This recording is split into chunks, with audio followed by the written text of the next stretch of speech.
Buenas tardes. Vamos a continuar el día de hoy con nuestro estudio en el Antiguo Testamento. Estamos terminando el libro de Ruth. Hoy vamos a ver el capítulo 4, así que ve abriendo tu Biblia ahí en Ruth capítulo 4. Hemos estado estudiando las últimas 3 semanas este libro. Son 4 capítulos, muy corto, pero un libro que nos ha enseñado mucho, ¿verdad? Acerca del plan de Dios de salvación. Creo que atrás, lo he dicho desde un principio, atrás de esta historia tan conmovedora como es la historia de Ruth y Boaz, está una historia más grande que es la historia de la redención, ¿verdad? Le hemos titulado a la serie Una historia de amor y es con ese enfoque. El día de hoy vamos a ver cómo termina todo esto, pero bueno, si ya estás por ahí, quisiera hacer una oración para ir de lleno a la palabra, así que vamos a orar. Señor, te queremos dar muchas gracias por esta tarde, que tú nos permites congregarnos, reunirnos de esta manera, Señor. Gracias por tu provisión, Señor, por permitirnos hacerlo de esta forma, Señor, y poder escuchar tu voz.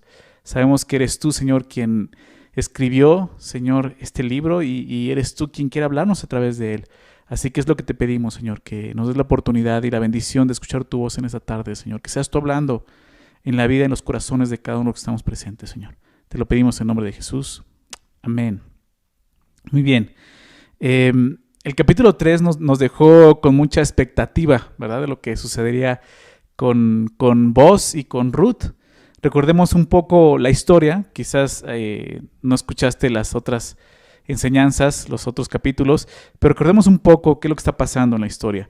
El primer capítulo nos narra las tragedias de una mujer llamada Noemí, una mujer israelita.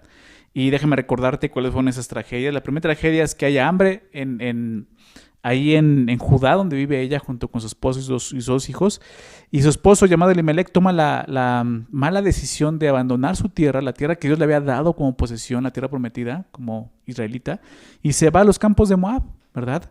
Él junto con su esposa, llamada Noemí, y sus 2 hijos, llamados Mahlón y Kelión.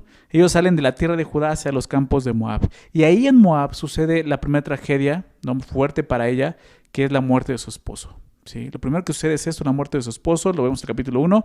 Después de eso, sus 2 hijos, otra tragedia más. Sus 2 hijos, pues obviamente, viviendo ahí en Moab, pues se casan con mujeres moabitas, mujeres extranjeras, algo que Dios pues les había prohibido ya a Israel, ¿verdad?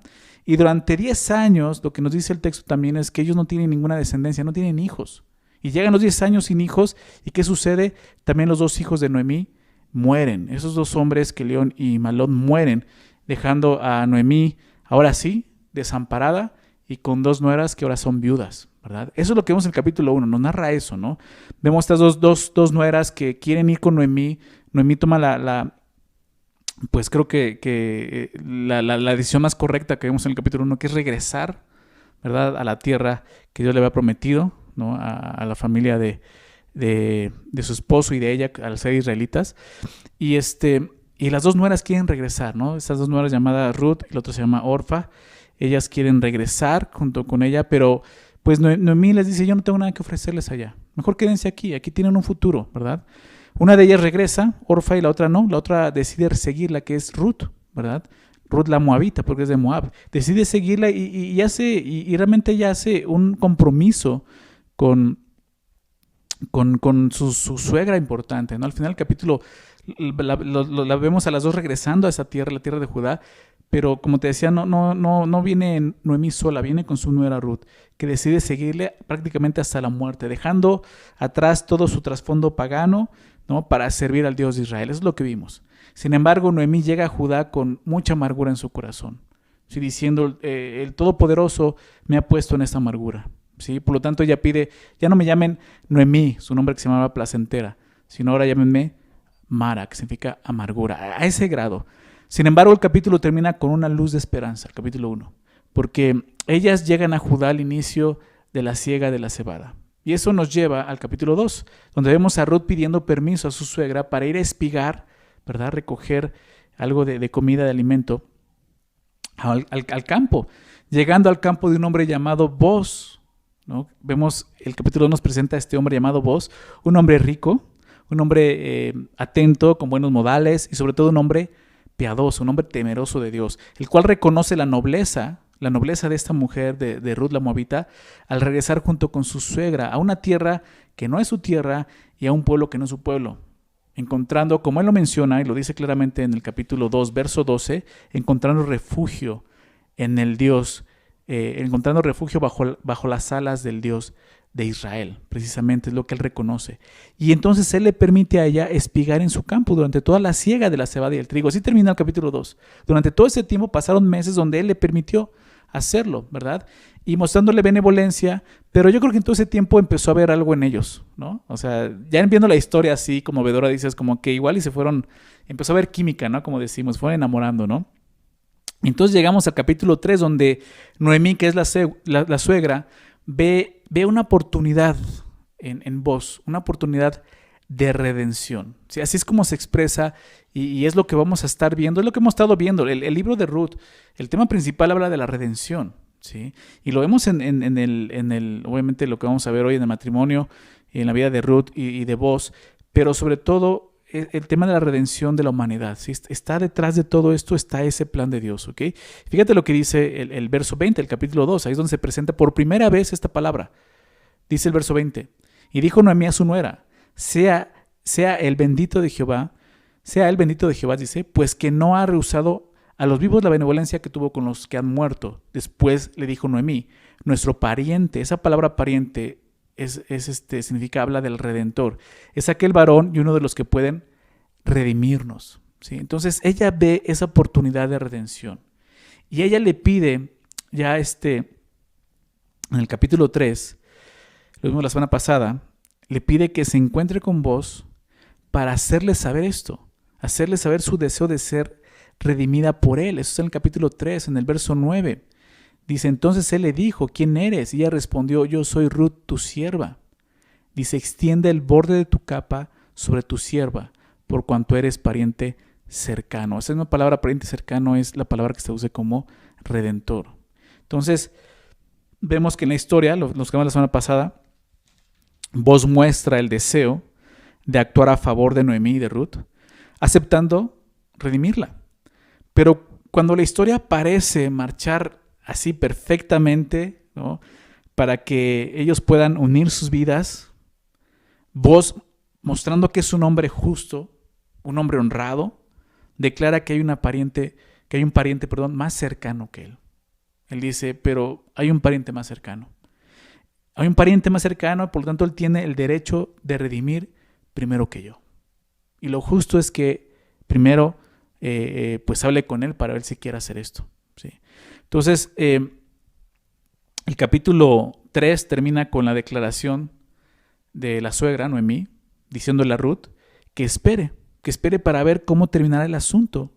Déjame leer el verso 18 del capítulo 3, para entrar al 4. Dice, entonces Noemí dijo, espérate, hija mía, hasta que sepas cómo se resuelve el asunto, porque aquel hombre, hablando de vos, aquel hombre no descansará hasta que concluya el asunto hoy, ese mismo día, ¿verdad? Y ahí es donde nos quedamos la semana pasada.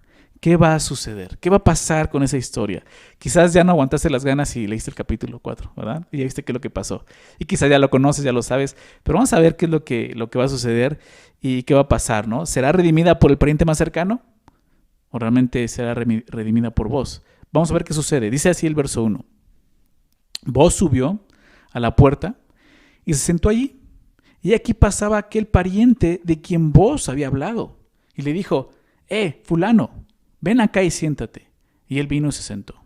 Entonces él tomó a 10 varones de los ancianos de la ciudad y dijo, sentaos aquí, y ellos se sentaron.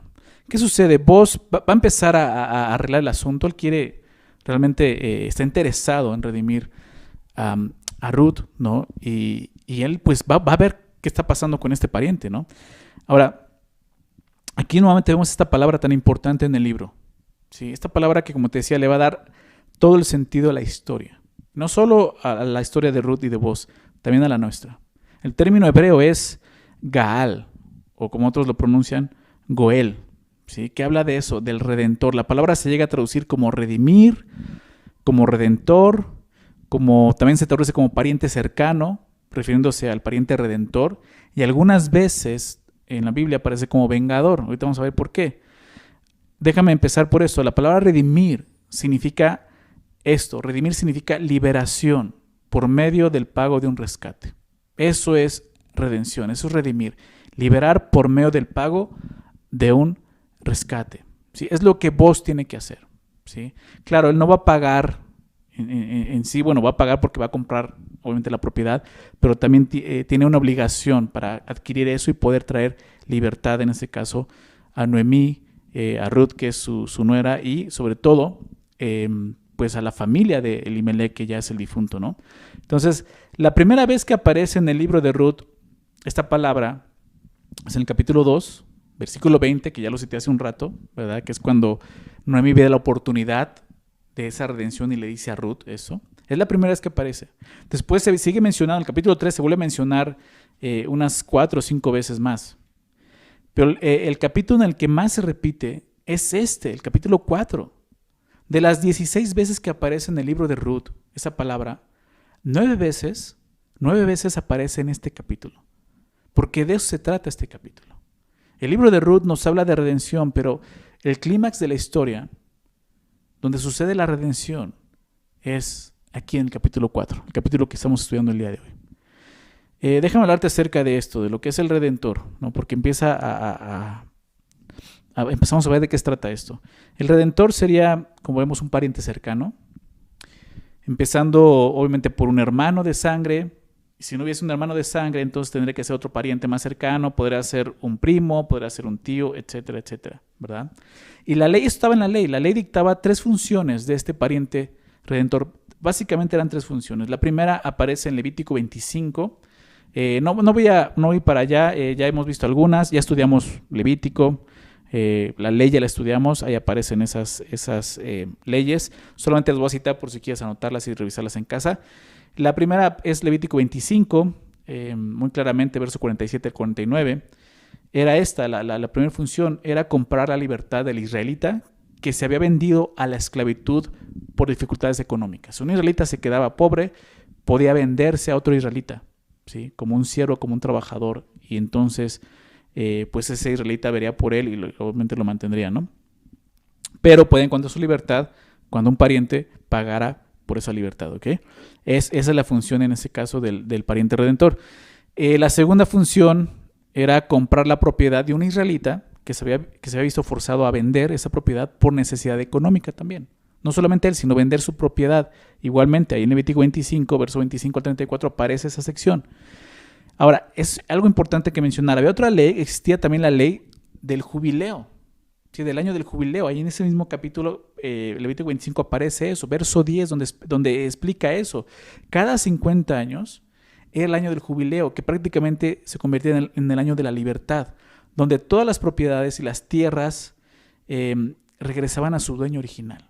¿Sí? Tú podías, sí, comprar esa propiedad, tener esa propiedad para trabajarla, o aún darte en esclavitud a alguien y tenerlo y como esclavo, en este caso será un siervo, o tomar esa propiedad, pero después del año del jubileo, ¿no? O sea, se iba contando cada 50 años. Si tú lo adquirías, no sé, en el año 20, a los 30 años, cuando se cumpliera el año 50, tendrías que regresar esa propiedad a la familia. ¿Okay? Eso estaba en la ley, era parte de la ley. Aún los israelitas que se vendían en esclavitud, en el año de jubileo quedaban en libertad. La intención de Dios era que la tierra permaneciera dentro de cada tribu y de cada familia, por lo que la tierra nunca podía ser vendida permanentemente. La idea es que esa posesión, claro, en el mismo pasaje en Levítico menciona que la tierra realmente pertenecía a Dios, ¿sí? Dios se le había dado a Israel para trabajarla, pero ellos no podían estar negociarla ni acapararla, si tenían que trabajar en ella, tenían que trabajarla. Y cada familia y cada tribu tenía una porción y tenían que perseverar esa porción. Entonces todo esto era ese fin, ese propósito, ¿sí? Que esa tierra no se vendiera permanentemente. Cada 50 años debía ser regresada a la familia original. Digo todo esto porque vamos a ver cosas más adelante en el pasaje acerca de eso. Y la siguiente función, la tercera función, es ser el vengador cuando su pariente fuera asesinado. Esto lo vemos en Números 35, ¿verdad? Si algún israelita era asesinado, ya fuera accidentalmente o a propósito, el pariente más cercano tenía que vengar ese asesinato y ir y ajusticiar al asesino, ¿no? Esa era la tarea de esa persona, ¿no? Estaría listo para castigar al homicida. Entonces esa era la responsabilidad del pariente cercano. Y esa fue la responsabilidad que Boaz estaba dispuesto a aceptar con Ruth y Noemí. Pero, como vemos en el texto, había un pariente más cercano que él. Es por eso que va a las puertas de la ciudad. ¿Por qué va a las puertas de la ciudad? Las puertas de la ciudad, al ser un lugar muy transitado, era el sitio donde se llevaban a cabo todos los acuerdos y los negocios, obviamente, de los ciudadanos, ¿no? Era el lugar, no había un lugar como un lugar civil como tal, sino era ese lugar. Había mucho tránsito, la gente estaba ahí, entonces era el lugar donde se hacían esos negocios. Y Boaz sube a la puerta, lo que vemos ahí, y se sienta a esperar. ¿Hasta cuándo? Hasta que pasara el pariente más cercano de Noemí, ese pariente que él dice, hay otro más cercano todavía, ¿sí? El autor del libro es muy interesante, no dice el nombre del pariente más cercano, solo lo mencionó como fulano. Cuando Boaz le habla, le dice, hey fulano, ven acá y siéntate. Y él vino. Eso es muy interesante. Y más adelante vamos a ver por qué. ¿Por qué no dice ni siquiera su nombre, sino simplemente, hey fulano, ven, ¿no? Entonces vemos eso, y dice el verso 2 que toma a 10 varones de los ancianos de la ciudad y los sienta y les dice, los sentó aquí y ellos se sentaron. Los 10 ancianos servirán entonces como testigos del acuerdo que se llevará a cabo entre vos y el fulano, ¿sí? ¿Quién tomaría, ¿sí? O quién sería más bien el redentor, el pariente más cercano? ¿Quién aceptaría redimir tanto a Noemí como a Ruth? Vamos a ver qué sucede, verso 3. Luego dijo al pariente, Noemí, que ha vuelto del campo de Moab, vende una parte de las tierras que tuvo nuestro hermano Elimelec. Aquí vemos ese parentesco que tenían con Elimelec. Cuando dice nuestro hermano, no necesariamente es que sea un hermano de sangre, sino está hablando de ese parentesco, quizás eran primos, ¿no? Entonces dice nuestro hermano Elimelec. Y yo decidí, dice Boaz, yo decidí hacértelo saber y decirte que le compres en presencia de los que están aquí sentados y de los ancianos de mi pueblo. Si tú quieres redimir, redime. Y si no quieres redimir, decláramelo para que yo lo sepa. Porque no hay otro que redima sino tú y yo después de ti. Y él respondió, yo redimiré. Y cuando vemos esto y leemos esto, dices, híjole, ya se terminó esta historia de amor, ¿no? Este hombre, todos esperan que dijera este hombre, no me interesa, no, redime tú. Pero él dice, yo voy a redimir. Ahora, algo importante, Boaz declara al pariente más cercano la situación con Noemí, le empieza a explicar, ¿no? Y para nuestra sorpresa, pues él decide redimir. Pero lo que vemos algo interesante es que este fulano, como se menciona, no dudó en redimir en este momento. Él no duda, él dice, yo voy a redimir. ¿Por qué? Porque para él era un buen negocio. Él lo está viendo como un buen negocio y lo vamos a ver más adelante. Él podría adquirir la propiedad de Noemí y lo mejor, al ser Noemí viuda, sin descendencia, en el año del jubileo esa propiedad sería suya porque no habría a quien regresarla, ¿se dan cuenta? Entonces, realmente es un buen negocio, voy a comprar esta propiedad y va a quedar para mi familia, no lo va a tener que regresar después. Entonces, él no lo duda, dice, voy a redimir. Entonces, este hombre, aunque está haciendo lo correcto, él está pensando en su propio beneficio, ¿sí? Eso no era la tarea del Redentor realmente, ¿sí? Este hombre no está pensando en el fin de esta ley, que era ayudar a sus hermanos para ayudarles. Para él, este era un buen negocio simplemente, ¿no? Entonces, pues Boaz le deja claro, no hay nadie más que pueda redimir. O redimes tú o lo hago yo. Y como te decía, el hombre no duda en decir, yo voy a redimir. Pero cuando parece que la historia encantadora de Boaz y de Ruth está llegando a su final por la decisión de este pariente cercano, Boaz dice algo más. Fíjate lo que dice el verso 5. Entonces replicó Boaz, el mismo día que compres las tierras de mano de Noemí, debes tomar también a Ruth la Moabita, mujer del difunto, para que restaures el nombre del muerto sobre su posesión. Y respondió el pariente, no puedo redimir para mí, no sea que dañe mi heredad. Redime tú usando de mi derecho, porque yo no podré redimir. Y aquí llega la buena noticia, ¿no? Boaz le dice algo importante a este fulano, que obviamente él no había considerado. Prácticamente es la propiedad viene en paquete, ¿verdad? La propiedad incluye la viuda moabita, ¿sí? Entonces ahí es donde este hombre se frena, ¿no? Quien ejerciera el derecho de pariente redentor, ya fuera este hombre o Boaz, tendrían que hacerlo de manera completa. ¿Sí? Tanto en la propiedad como en la posteridad de la familia del difunto. Ese era el propósito de casarse con Ruth. Recuerda, no hay descendencia. Ya no podría casarse con Noemí porque ella ya era grande, ¿verdad? Y solamente le quedaba su nuera como una hija, por la cual podría tener descendientes. ¿Okay? Entonces, eso es lo que le está diciendo aquí. La persona que redimiera debía de casarse con la mujer del difunto para que la propiedad fuera restaurada al difunto. O sea, la propiedad seguiría en posesión de la familia del difunto, de Elimelech. ¿Sí? Entonces, al escuchar las condiciones, lo que vemos aquí es que el fulano se echa para atrás, rechazando la redención. ¿Se dan cuenta de eso? Aquí vemos que la intención de este hombre en un inicio no era realmente buscar la voluntad de Dios, buscar el propósito por el cual Dios permitió esas leyes. Él solo buscaba el beneficio para él. Él entendió que al adquirir la propiedad debía tomar por mujer a Ruth la moabita. Y al final eso, como él mismo lo dice en el verso 6, eso dañaría su heredad. ¿Sí? Ya alteraría su heredad. Dice que al final entonces eso ya no me lo va a quedar. ¿Se dan cuenta cómo él solo está viendo su interés? En una manera muy parecida, muchos rechazan la gran redención. Escuchan los beneficios que les puede dar, ¿verdad? Pero cuando entienden las condiciones y lo que implica aceptar la redención, la rechazan por miedo de perder su propia herencia en este mundo. Jesús habló acerca de esto. Eso es lo que significa lo que Jesús dijo cuando dijo: el que quiera salvar su vida en este mundo la perderá, pero el que pierda su vida por causa de mí, del Evangelio, la hallará. Exactamente eso. ¿Cuánta gente el día de hoy escucha el mensaje del Evangelio y dice: wow, está bonito, yo quiero ser salvo? Sí, claro. Pero a ver, ¿qué implica? Jesús lo dijo: que quien venga en pos de mí, nieguese a sí mismo, tome su cruz y sígame. Y es de cuando dicen: no, pues eso no me gusta. Yo mejor ahí ya no paso. ¿Sí? A mí me gusta vivir de esta forma en este mundo. Y entonces, realmente están rechazando la redención. Es lo que este fulano está haciendo. Y creo que es por esto que el texto ni siquiera nos dice el nombre de este hombre. El autor divino no le dio la importancia de mencionar su nombre. ¿Por qué? Porque él no le dio la importancia al nombre de Dios. No quiso honrar a Dios con esto, ¿se dan cuenta? Así va a pasar con aquellos que rechazan estas cláusulas o condiciones que Dios pone de seguirme de esta manera.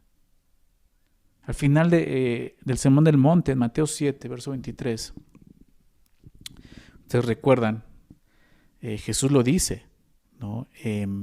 Muchos vendrán en ese día diciendo: en tu nombre hicimos esto, en tu nombre hicimos el otro. Y Jesús les dice en el verso 23, entonces les declararé: nunca los conocí. ¿Se dan cuenta? Nunca os conocí, apartados de mí, hacedores de maldad. Eso es lo que Jesús va a hacer al final con todos aquellos que rechazan realmente la redención, como este fulano. Es que al principio dicen: sí me gusta, pero después no, ya no me gustó. Tú vas a decir: no, yo fui a la iglesia, yo dije que sí, Señor. Él te va a decir: nunca te conocí, fulano. ¿Se dan cuenta? Eso es lo que sucederá. Entonces este hombre simplemente rechaza y entonces le da la oportunidad a vos de redimir. Verso 7, al verso 6 le dice así: redime tú usando de mi derecho, porque yo no podré redimir, ¿no? Verso 7 dice: había ya desde hace tiempo esta costumbre en Israel tocante a la redención y al contrato, que para la confirmación de cualquier negocio el uno se quitaba el zapato y lo daba a su compañero, y eso servía de testimonio en Israel. Entonces el pariente dijo a vos: tómalo tú, y se quitó el zapato. Entonces nos habla de una costumbre interesante, porque ve de qué está hablando, ¿no? El versículo 7 habla de un contrato, habla de un negocio, ¿verdad? Asuntos que tienen que ver con una decisión, ¿verdad? Y una responsabilidad al adquirir ese compromiso. Esto es importante, pero bueno, entonces aquí se menciona, como te decía, una costumbre. Dice que era una costumbre que posiblemente procedió de la ley misma. Esto en Deuteronomio 25, versos 7 al 10, habla de esta ley llamada ley de Levirato, que significa cuñado, ¿de qué se trataba? De que cuando era muy similar, cuando un israelita muriere, ¿verdad? Y dejara viuda a su mujer, su hermano tenía que tomarla por esposa, ¿sí? Y continuar su descendencia. Entonces, hablaba de esto. Y cuando sucediera eso, ¿no? Y el hombre rechazara casarse con su cuñada, pues ese hombre tendría que hacer esto, ¿no? Se le quitaría el zapato y aparte la mujer dice que esa mujer tendría que escupirle en el rostro por haberla rechazado. ¿Sí? Eso es lo que decía esa ley. Ahora, ¿qué significado tenía esta costumbre que menciona aquí? Quizás de ahí, de esa ley venía esta costumbre. Es diferente porque aquí no está la mujer presente y no es ni siquiera su cuñado, es un pariente, ¿verdad? Pero quizás de ahí venía esta costumbre. Ahora, ¿qué significado tiene esta costumbre? Pues simplemente que este hombre estaba cediendo su derecho al siguiente pariente cercano. Algo interesante que también leí por ahí es que algunos opinan que tiene que ver con la promesa que Dios le hizo a la nación de Israel sobre la tierra prometida en el libro de Deuteronomio. Estoy hablando de Deuteronomio 11, versículo 24, un versículo bien conocido aún entre muchos cristianos que fuera de contexto lo usan de una forma muy mala, ¿sí? Deuteronomio 11, 24 dice: todo lugar que pisare la planta de vuestro pie será vuestro. Sí, desde el desierto hasta el Líbano, desde el río Éufrates hasta el mar occidental, será vuestro territorio. ¿Por qué digo que está mal utilizado? Porque muchos piensan, no, pues si tú písalo ya va a ser tuyo, tú pisas ese carro y va a ser tuyo, tú pisas a ese hombre y va a ser tuyo. Yo sé que suena raro, pero lo he escuchado, ¿ok? No está hablando de eso. Para empezar, esta promesa es para Israel, solo para Israel, y está hablando de la tierra prometida. Si el terreno de la tierra prometida, solamente está hablando acerca de eso. ¿Okay? No quiere decir que, no, entonces yo me voy a ir a este lugar porque me gusta y quiero tener una casa en ese lugar y voy a pisarlo y por eso va a ser mío. No, Dios nunca te prometió algo así. Esa no es una promesa de Dios. Esa promesa es para Israel y es en el territorio de Israel. ¿Sí? Entonces, ¿por qué digo que es interesante esto? Porque es como si este fulano estuviera diciendo, yo rechazo este territorio, si lo he pisado, aquí está mi zapato. Es lo que está diciendo. Una forma muy clara de rechazar la redención de esa propiedad. Dice, no me interesa la propiedad. Si yo la he pisado, no va a ser mía, va a ser para ti. Tú písala. ¿Sí? Entonces, es como lo que está haciendo. ¿Sí? Vamos a ver qué continúa pasando. Dice el verso 9. Y vos dijo a los ancianos y a todo el pueblo, vosotros sois testigos hoy de que he adquirido de mano de Noemí todo lo que fue de Elimelech y todo lo que fue de Kelión y de Maglón, los hijos de Elimelech, ¿no? Y que también tomo por mi mujer a Ruth, la moabita, mujer de Maglón. Hasta este momento sabemos que Ruth realmente era la esposa de Maglón. No sabemos si era la esposa de Kelión o de Maglón, pero aquí ya lo dice. Ruth, la moabita, mujer de Maglón, para restaurar el nombre del difunto sobre su heredad, para que el nombre del muerto no se borre de entre sus hermanos y de la puerta de su lugar. Vosotros sois testigos hoy. Entonces, Pablo, vos, vemos cómo realmente está trayendo a estos ancianos y la gente ve como testigo de esto. Vos delante de esos ancianos repite en términos legales las condiciones de la redención. Él acepta no solo la propiedad de Noemí, sino también el casarse con Ruth. Él sabe que ese compromiso tenía que adquirirlo también. Casarse con la moabita que había sido esposa de Maglón, hijo de Elimelech, para, dice el texto, restaurar su nombre y su heredad. Eso era un compromiso. Ahora, como vimos en el capítulo 2, cuando se presenta a vos, vimos que él era un hombre íntegro, era un hombre honesto, un hombre justo, ¿verdad? Él sabía que si iba a redimir, sería decisión no suya, sino de Dios, y él confió en Dios. Lo vemos hasta en eso, siendo justo, diciendo, pero ¿saben que hay un pariente más cercano? Y lo justo es que él tenga la oportunidad antes que yo. Y lo vemos haciendo eso y confiando en Dios, algo que tenemos que aprender, ¿verdad? Confiar en Dios, aunque de repente la situación puede verse así de que, híjole, pues es que si hago lo que Dios me pide, las cosas no van a salir como Dios quiere. No, claro que van a salir como Dios quiere. Dios puede hacer esto, puede cambiar el corazón de un hombre y simplemente revelar que en su corazón solamente hay un interés propio y no un interés de agradar a Dios y darte la oportunidad de entonces mostrar que agradas a Dios, como sucede con vos. Entonces él era un hombre así, ¿verdad? Un hombre íntegro, honesto, pero cuando el Señor le dio la oportunidad de redimir, él lo hace correctamente. Y vemos el carácter de este hombre. Un hombre que confía en Dios, espera en Dios, pero cuando tiene la oportunidad hace lo correcto. ¿Por qué? Porque lo que está haciendo Booz aquí, delante de esos ancianos y de la gente como testigo, es un contrato. Un contrato, como vemos, con nombres, con condiciones, con cláusulas, ¿se dan cuenta? Esto es importante. Y estaba meditando en esto y leía un comentario del pastor Guzik y quiero leerte lo que él dice, ¿no? Y es acerca de lo que estaba yo también pensando. Pero dije, mejor lo leo como él lo dice, lo deja muy claro. Fíjate lo que el pastor Guzik dice. En el capítulo 1, él dice, parecía como que Ruth estaba perdiendo su oportunidad de matrimonio al dejar su tierra nativa Moab, entregando su corazón y su vida al Dios de Israel. Pero al poner Ruth a Dios primero, él le entregó una relación mucho más grande de lo que ella se podía haber imaginado. Hoy Dios bendecirá a aquellos que desean casarse de la misma manera si le ponen primero a Él. Y eso es tanto del lado de Ruth como del lado de Booz. Creo que es importante hablar aquí acerca de lo que es el matrimonio. Como varones, como hombres, nosotros necesitamos ser hombres como Booz. Hombres íntegros, hombres justos, hombres honestos. Qué triste que en nuestros días se le da tan poco o se le dé tan poco valor al matrimonio mismo. Hombres, y no solo hombres, mujeres, porque lo aceptan, mujeres que no quieren realmente comprometerse con otra persona. Solo buscan los beneficios y el placer que esa relación puede darles, olvidándose de las obligaciones y las responsabilidades que una relación así conlleva, ¿verdad? Dejando a un lado el matrimonio. Yo no necesito firmar nada para estar casado contigo.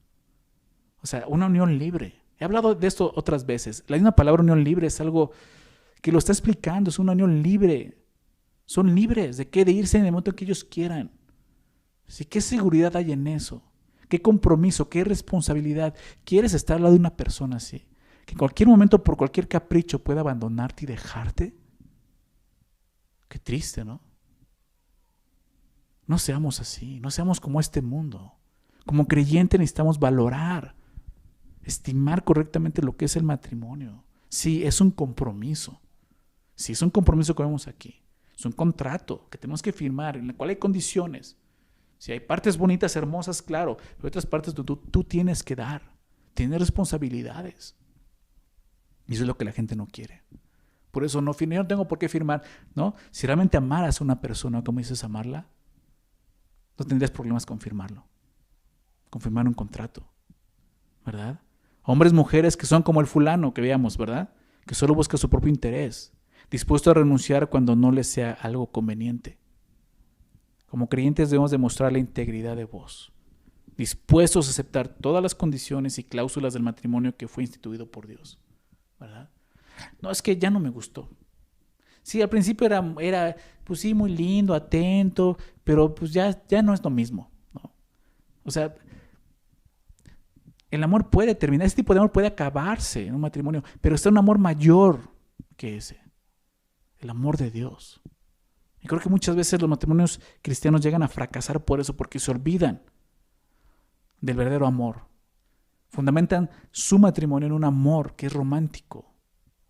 No quiero decir que eso se va a terminar en tu matrimonio. Tiene que haber eso, definitivamente tiene que haber. Pero no puedes fundamentar tu matrimonio solamente en el romanticismo. Tiene que ser fundado en el amor de Dios. ¿Sí? ¿Por qué? Porque son dos personas pecadoras. Dos personas que se van a lastimar en algún momento, se van a ofender porque hay pecado en ellos. Y ese pecado no lo cubre el romanticismo. El amor de Dios cubre ese pecado solamente. Entonces, qué importante es entender esto, ¿verdad? Aceptar lo que es el matrimonio.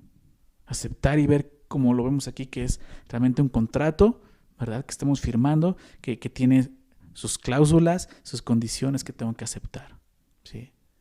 Vemos aquí cómo el amor de Booz por esta mujer Ruth era tan genuino que él deseaba que fuera reconocido ese amor, que fuera reconocido y que fuera registrado públicamente. Es lo que está haciendo. Hey, quiero que todos sepan esto.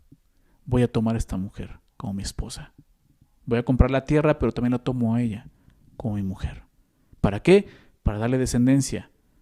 ¿A quién? Al difunto, ¿verdad? A Noemí, a su familia. Ni siquiera un beneficio para él, ¿se dan cuenta? Eso es la redención.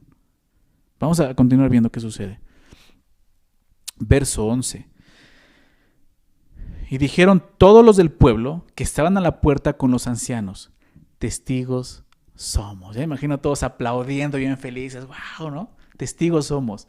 Jehová haga con la mujer que entra en tu casa como Raquel y Lea, las cuales edificaron la casa de Israel, y tú seas ilustre en Efrata, y seas de renombre en Belén, y sea tu casa como la casa de Fares, el que Tamar dio a luz a Judá por la descendencia que de esa joven te dé Jehová. Entonces vemos el deseo de las personas del pueblo y están contentos por esta unión, pero menciona dos historias interesantes, ¿no? Menciona a Raquel y a Lea y también a Tamar, ¿no?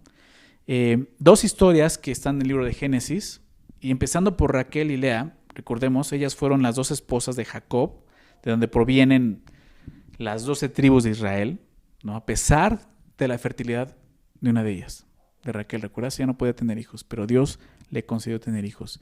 Y entonces lo que están diciendo, la mención de Raquel y Lea es una muestra de bendición y petición por la fertilidad de Ruth, ahora como esposa de Boaz. Porque recordemos que ella no pudo tener hijos con su primer esposo. Pasaron 10 años y no pudo tener hijos con Mahlón. El texto no nos dice si ella era estéril. Quizás era él, no sabemos por qué no tuvieron hijos, pero probablemente era por esa esterilidad. Entonces ellos están deseando que tengas una descendencia, que puedas tener hijos con ella, ¿verdad? Ahora, mencionar otra historia, que es la historia de Tamar. También la vemos en Génesis 38. Y esa historia es interesante. Una historia que aparece en un lugar muy, muy interesante también, porque después, en capítulo 37, comienza la historia de José, y en el capítulo 38, de alguna manera, ¿no?, queda a la mitad, o más bien a la mitad de la historia de José, la historia de Judá, y después continúa la historia de José. ¿Por qué? Bueno, vamos a ver de qué se trata la historia. Tamar era una mujer, era la nuera de Judá, quien se había casado ella con su primer hijo, el hijo de Judá, llamado dice Génesis 38, lo puedes leer en casa después. Pero lo que sucede es que este hombre el hijo de Judá, muere. Y Judá le dice a su segundo hijo, ¿no? Todavía no llegaba la ley, ¿no?, en ese entonces, pero era parte de esas costumbres, ¿no? Le dice a su segundo hijo, llamado Onán, que tome a Tamar, la mujer de su hermano, para levantar descendencia. Onán, lo que dice el texto es que la toma por mujer, pero no quiere levantar descendencia a su hermano. Y por eso Dios se molesta y le quita la vida. Pero había un tercer hijo de Judá, llamado Sela. El problema es que Sela era muy joven, era muy pequeño. Y Judá le pide a Tamar que espere a que él crezca, que Sela crezca, para que la tome por mujer. Lo que sucede en la historia es que Judá se olvida de esa promesa, dejando a Tamar viuda y desprotegida, a lo que Tamar hace un plan para darle una lección a su suegro Judá. Obviamente estaba en juego la descendencia de Judá. Judá ni siquiera consideró eso. Ella lo que hace es disfrazarse de prostituta, y Judá lo que hace es tener relaciones con ella. Obviamente no sabe que es Tamar, y ella queda embarazada de su suegro, de Judá. Y obviamente concibe dar a luz gemelos. Esa fue la manera en que la tribu de Judá pudo continuar su descendencia a través de Fares, ¿no?, que es el hijo de Tamar y de Judá, ¿sí? ¿Qué tiene que ver esto con Ruth? Pues un caso similar. Ella queda viuda, no hay un hermano que la tome para continuar descendencia, pero está Boaz como el pariente redentor. Entonces lo que ellos le están diciendo a Boaz es que Dios cumpla el propósito de continuar descendencia a través de Ruth, la moabita. Es lo que ellos quieren. Sí, que Dios pueda continuar esa descendencia a través de Ruth. Esto es muy interesante. No solo en la historia de Boaz y de Ruth, como te decía en un inicio. Muy interesante toda la historia de la redención.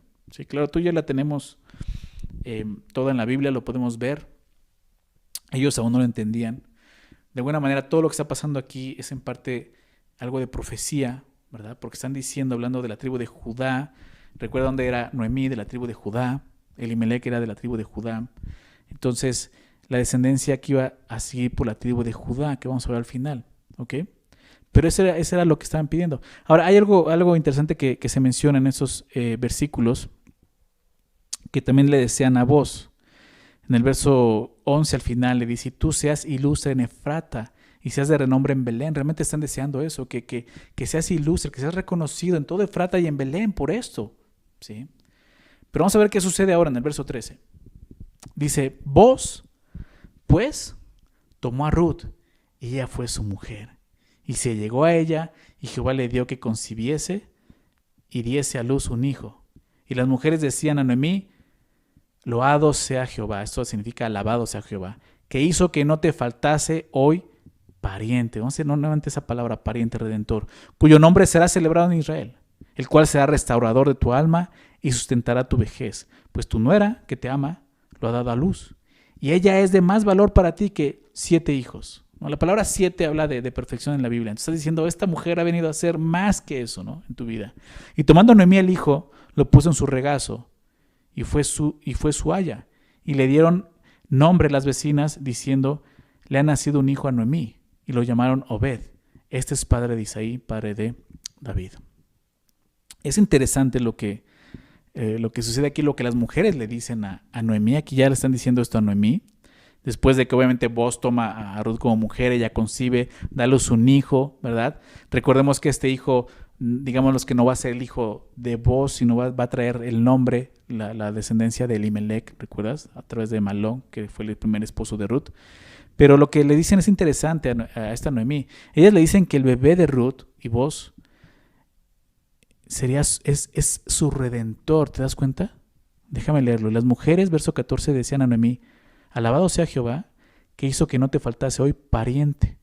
Al ver esto puedes decir, bueno, está hablando de Booz, pero aquí dice: cuyo nombre será celebrado en Israel, el cual será restaurado de tu alma y sustentará tu vejez, pues tu nuera que te ama lo ha dado a luz. ¿De quién está hablando? Del bebé, no está hablando de Booz. Si estas mujeres hablando y deseando un bien, de alguna manera están como dando una profecía. O sea, por ese bebé va a venir el Redentor. Ellas dicen que el bebé será su Redentor, no es Booz, es el niño. ¿Quién es el Redentor? Pues porque él redime a Noemí de la desesperanza de su vejez, pero hay otro sentido, ¿sí? De ser el Redentor. Este niño sería el abuelo de David, como vemos al final del verso 17, ¿sí? Y le dicen, el cual será restaurado de tu alma y sustentará tu vejez, pues tu nuera que te ama lo ha dado a luz, y ella es de más valor para ti que 7 hijos. Y tomando Noemí el hijo, lo puso en su regazo y fue su haya. Noemí encuentra, ¿recuerdas cómo llegó Noemí a Judá? Llámeme Mara, amargada. Y ahora vemos aquí cómo Dios la ha bendecido, ¿no? Y por eso la gente, ¿recuerdas cómo la vio llegar? Y dijeron, sorprendidos, es Noemí, mira, es Noemí. O sea, pobre, ve cómo está. Pero ahora la pueden ver y decir, alabado sea Dios, que te ha dado esto. Y no solo eso, ahora ella pues tiene a su como su nieto, precisamente dice, tomándolo Noemí el hijo, lo puso en su regazo y fue su haya, fue su nana, digámoslo así. No, ella lo cuidó como si fuera su propio nieto, ¿ok? Y le dieron nombre las vecinas diciendo, le ha nacido un hijo a Noemí, y lo llamaron Obed. Obed significa siervo, servidor, ¿ok? Y ese es padre de Isaí, padre de David, ¿no? Entonces vemos el final y te falta un pedazo más, donde termina de una forma muy interesante, ¿no? Dice el verso 18, estas son las generaciones de Fares. Fares engendró a Esrón, Esrón engendró a Ram, y Ram engendró a Aminadab, Aminadab engendró a Nazón, y Nazón engendró a Salmón. Salmón engendró a Booz, y Booz engendró a Obed. Obed engendró a Isaí, e Isaí engendró a David, ¿no? Esperaríamos que el libro terminaría diciendo, y vivieron felices por siempre, ¿verdad? Pero el libro termina de una manera extraña, con una genealogía, Esa fue, déjame decirte algo, es la mejor manera de haber terminado este libro. ¿Por qué? A veces vemos las genealogías en la Biblia y las pasamos así como que, ay, qué aburrido. Pero la genealogía tiene mucha información para nosotros y son muy importantes, y más en el contexto pues de lo que estamos viendo, este linaje, la descendencia, ¿verdad? En este caso de Noemí, de Ruth, de Booz, ¿sí? Que llegaría hasta el rey David, ¿sí? El libro termina, como te decía, de la mejor manera por el autor divino, porque sí es un final feliz. Es el mejor de todos los finales, déjame explicarlo. El libro termina donde el autor quería llegar. ¿A dónde?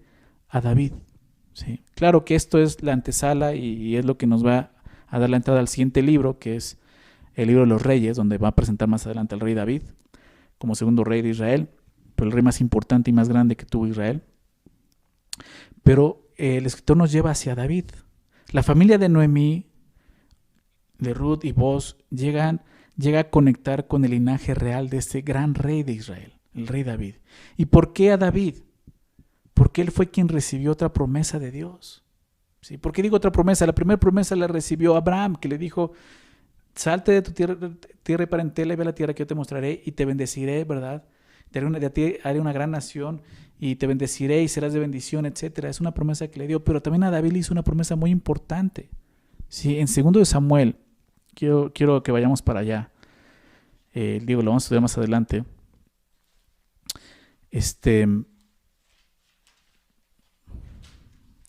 Por cierto, estaba mencionando que seguía el libro de los Reyes, no sigue el libro de Samuel, que es donde prepara la entrada de los reyes. Obviamente después está el libro de los Reyes. Vamos a ver Samuel, donde prepara la monarquía. Comienza la monarquía. Pero aquí en Samuel 7, donde ya David está como rey, David quiere hacer una casa a Dios porque todavía está en el tabernáculo y dice: no, ya estamos aquí, vamos a hacer un templo a Dios. Pero Dios le dice: hey, no, detente, no va a ser así. Y le hace una promesa hermosa, una promesa tan importante, ¿no?, para toda la humanidad, que es esta. En el verso 12, 1 Samuel 7, verso 12, dice: cuando tus días sean cumplidos, ¿no? O sea, cuando vayas a morir y duermas con tus padres, ya hayas muerto, dice: yo levantaré después de ti a uno de tu linaje, el cual procederá de tus entrañas, y afirmaré su reino. En ese momento podemos pensar que es Salomón, ¿verdad?, que va a ser su hijo, el que le va a continuar al rey Salomón. Pero esa promesa va más allá que eso. Ahorita vamos a ver por qué. Dice: él edificará casa a mi nombre, y Salomón lo hizo, y yo firmaré para siempre el trono de su reino. El trono del reino de Salomón no fue para siempre, no fue eterno. Entonces, una profecía que tiene dos sentidos, una doble profecía. En sentido inmediato sería: el hijo Salomón haría un templo, una casa para Dios también, pero está hablando también del Mesías. Es lo que le está presentando esta promesa: le edificaré casa a mi nombre, y yo firmaré para siempre el trono de su reino.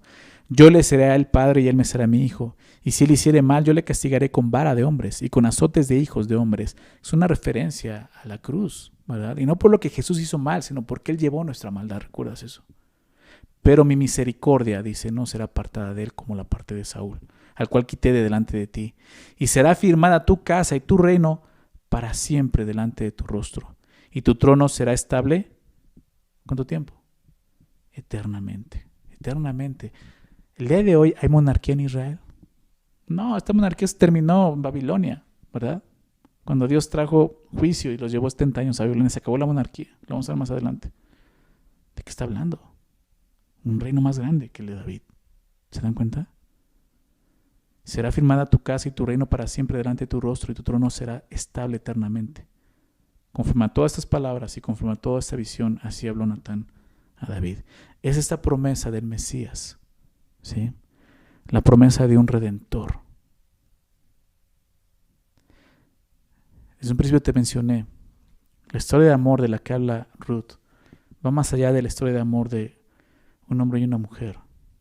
Es la historia de amor de un Dios redentor, dispuesto a redimir al hombre pecador. Al niño de Boaz y de Ruth, como veíamos en el texto, se le menciona como redentor, porque a través de su descendencia vendría el redentor, nuestro Señor Jesús. Los nombres de Boaz y de Ruth aparecen más adelante. Y cuando digo más adelante, aparecen más adelante hasta en el Nuevo Testamento, y lo sabemos. Vayamos para allá, por favor. Mateo capítulo 1. Fíjate, Mateo capítulo 1. Aparece en la genealogía de nuestro Señor Jesucristo. Fíjate lo que dice. Mateo capítulo 1, desde el verso 1. Fíjate cómo comienza. Dice: libro de la genealogía de Jesucristo, hijo de David. Ahí está. Hijo de la genealogía de Jesucristo, ¿hijo de quién? De David, hijo de Abraham. ¿Por qué hijo de estos dos? ¿Por qué no menciona de alguien más? Hijo de Abraham, ¿por qué? Porque fue el primero que Dios eligió, al cual le dio la promesa que te decía en Génesis 12, ¿verdad? En ti serán benditas las familias de la tierra, te voy a bendecir, ¿verdad? Y en David, ¿por qué? Por esto, por lo que estamos viendo aquí, ¿sí? Porque es a través de David que vendría el Redentor, el Salvador del mundo, el Señor Jesucristo. Está hablando de eso. Verso 2, Abraham engendró a Isaac, empieza a mostrar la genealogía, empezando por Abraham engendró a Isaac, Isaac a Jacob, Jacob a Judá, ahí vemos a Judá, vimos la historia de Judá, ¿por qué es tan importante y por qué se menciona? Y a sus hermanos. Judá, y hay hermanos, pero están enfocándonos, es por Judá, no fue por José. Esa es la historia en el libro de Génesis. Presenta a José, el hombre piadoso, el hombre que Dios envía para prevalecer a su pueblo en Egipto, recuerdas toda la historia. Pero de ahí no va a venir el Mesías. Vendrá por medio de Judá, ¿verdad? Judá engendró a de Tamar a Fares, como lo vimos en Ruth, y a Sara. Fares no fue por Sara, eran gemelos. Fue por Fares a Esrom y Esrom a Aram. Aram engendró a Aminadab, Aminadab a Nazón y Nazón a Salmón. Salmón engendró a Rahab. Qué interesante Rahab. ¿Recuerdan a Rahab en el libro de Josué? Rahab, esta mujer prostituta, y no solo eso, era también una mujer extranjera de Jericó, ¿recuerdas? Entonces, ahora también Tamar, no mencioné eso, Tamar también era una mujer extranjera, no era judía, no era de la familia, no era israelita. ¿Te das cuenta cómo en la genealogía de Jesucristo van apareciendo personas que no son israelitas, gentiles? Qué interesante. Tamar, Rahab engendró de Salmón a Boz, verso 5. Boz engendró de Ruth a Obed. ¿Se dan cuenta? Aquí lo vemos. Se menciona a Ruth, que es la moabita. ¿Te das cuenta cómo nos estaba mostrando que ese Redentor vendría no solamente por la nación de Israel, sino por todos? Es el Redentor de todos, es Jesucristo.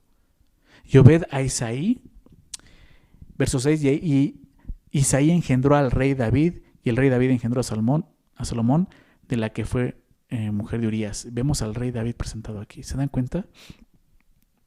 Entonces, detrás de la historia conmovedora de Boz y de Ruth, se está desarrollando la historia más grande de amor. La redención del hombre pecador. Dios formando una nación y creando un linaje de donde vendría el Mesías, el Salvador, el Redentor de la humanidad caída. ¿Se dan cuenta? Ese es el significado de este libro. El apóstol Pablo, porque ahora sí se presenta a Jesucristo en el Nuevo Testamento. ¿Recuerdan la palabra redención, redentor? El significado, ¿verdad? Como lo vimos, lo que significaba un rescate, pagar un rescate para traer libertad. Eso fue lo que hizo Jesús por nosotros. El apóstol Pablo, déjame citar esto, en Gálatas 4, versículo 4 y 5, él dice esto, en Gálatas 4, 4 y 5, pero cuando vino el cumplimiento del tiempo, cuando se cumplió el tiempo, Dios enviando a su Hijo, nacido de mujer y nacido bajo la ley. Ahora, ¿recuerdas lo que significa la palabra redentor? También se traduce como pariente cercano, ¿verdad? ¿En qué sentido? Jesús es nuestro pariente cercano, ¿verdad? ¿Por qué?